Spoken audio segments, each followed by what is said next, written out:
Hello everyone and welcome to another Getting Stuff Painted, my bi-weekly give or take update on things that have been getting painted for the channel, and we've got quite a variety again this time around.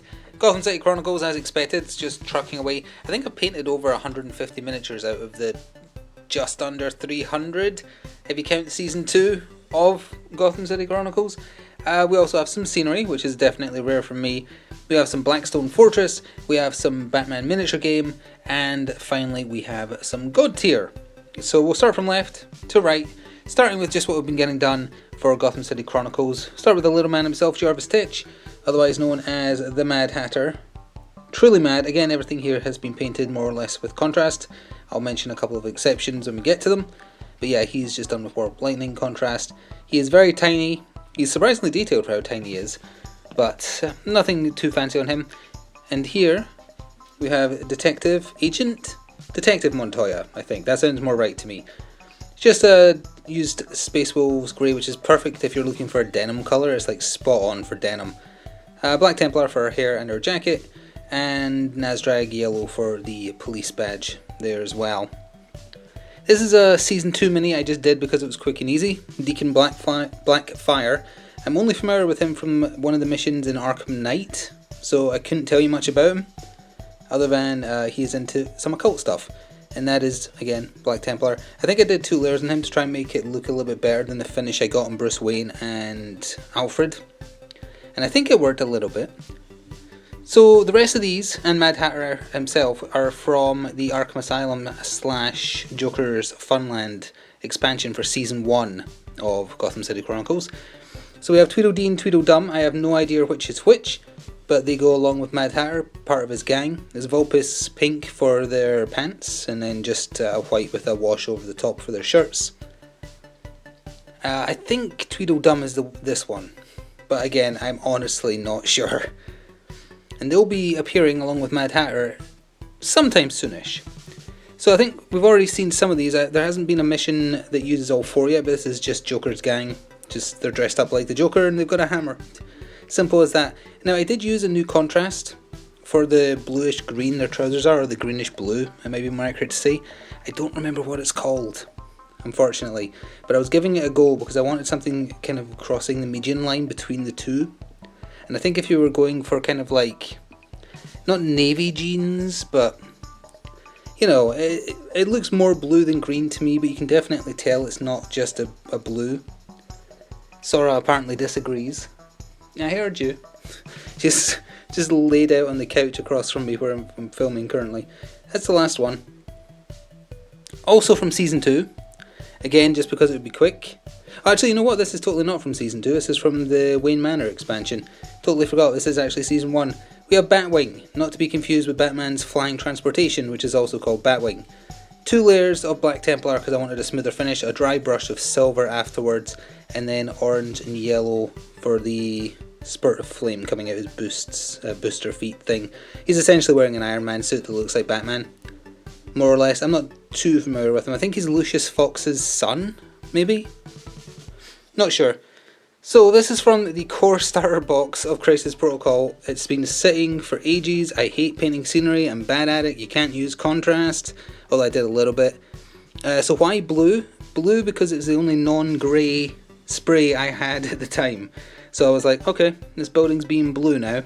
Then I just used washes and a little bit of contrast to get the red and the gold there. Simple, basic. I think it will look okay far enough away on the table. I hate painting scenery, I despise it. The windows I just did streaks of white and then a wash over the top to try and look like there's a busy store inside behind the glass. I don't know if it worked, but hey, that's a bugbear off my back. I still have to paint the cars that came with the core set, but I don't know if I'm going to do that until I have a non-blue spray paint, because one of them's a taxi, which is a little awkward. I guess I could do a British taxi and do it black, if I have black left. Either way.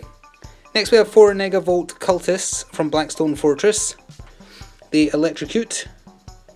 That's Space Wolves Grey for their skin with a wash over the top, Lead Belcher for the silver so not contrast, and Blood Angels Red for the red parts, and no special things on their base. It's just, Astral Granite to fill the gaps, and then Black Templar over the top. With their completion, There's 14 guardsmen left until we can start playing this, although technically 12, because after I show you these 4, the other part of Blackstone Fortress painting I got done was 2 traitor guardsmen. Imperial Guard that have fallen to the temptations of chaos and become edgy. They look like Imperial Guard soldiers who are going through their emo phase. That's why I was never that into them. We've got one here with a customised lasgun, I think. Again, Black Templar, Silicanum Grey, nothing fancy. I used Skeletal Horde for his kind of like military fatigue, so he's hiding under his emo armour. And this one's armed with a makeshift weapon, last pistol. Trying to roughly match the colours, official colours. I didn't do anything fancy. I was tempted to do them all Nurgle themed rather than just generic Chaos or Black Legion, but I decided to stick to what they're supposed to be so they're easily identifiable. So next, a bunch of stuff from the Batman miniature game. We'll start with what you've seen. So you have of course seen Slade if you've seen the most recent battle report. He is the first leader character for 3rd edition to come with only the large base. Now, it didn't occur to me, but I actually had a bunch of extra small or medium sized 60mm. I could have mounted him on one and he would have just fit, and I wish I did, because it's too ostentatious for such a small miniature. It's ridiculous. It makes a nice display piece, but it's just cumbersome on the table. And he's standing in the wreckage of the Teen Titans building where he's presumably murdered them all. He's a sweet miniature, he's exceptionally dangerous, but then we also have, well, we'll go to her last, but Poison Ivy is the one leader who I feel like the big base is justified because she's got huge plants to do her bidding. We also have the new 3rd edition Katana, who's Birds of Prey and Batman affiliated. Same colours I've been mentioning more or less. There isn't that massive a selection of contrast paints, just with some green flock on the base to look like grass. She's kind of like in a garden, an Asian themed garden, I don't know. It's a neat miniature though, I quite like it. And she will be appearing when the Birds of Prey can appear, assuming I can get sent an objective deck for Birds of Prey that's in English, not Spanish. 3rd time lucky, hopefully. No fault to the place I ordered from, it's purely on Night Models. I have no idea what's going on with them. They are, I don't know, either their warehouse staff hates them or there's something bad going on. Anyway, 3rd edition Poison Ivy, very impressive miniature. I used Warp Lightning rather than Militarum Green because I wanted it to be vibrant and warm, as opposed to dull, even if the Militarum Green would have turned out looking better. Lots of Opus Pink, lots of Moot Green on Poison Ivy herself, Gryph-hound Orange for her hair, wash over the top, flock on the base. And that's about it really. This model does most of the work. My paint job is not very good, but the miniature itself is good. So overall, I think it looks okay. And I'll try and get the Birds of Prey in the next battle report, but it depends. Also, I've still got this sitting from when I did the unboxing.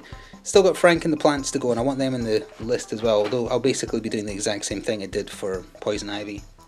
So you also saw these in the most recent battle report. The 2 new mercenaries for Soldiers of Fortune. She is really good. Her name is totally Milicia, that sounds right? Or Matilda? Something like that. Her name just does not stick. And then we have Infiltrate Op. That's a very easy name to remember. She didn't do anything super important, but yeah, that other henchman, she is really good.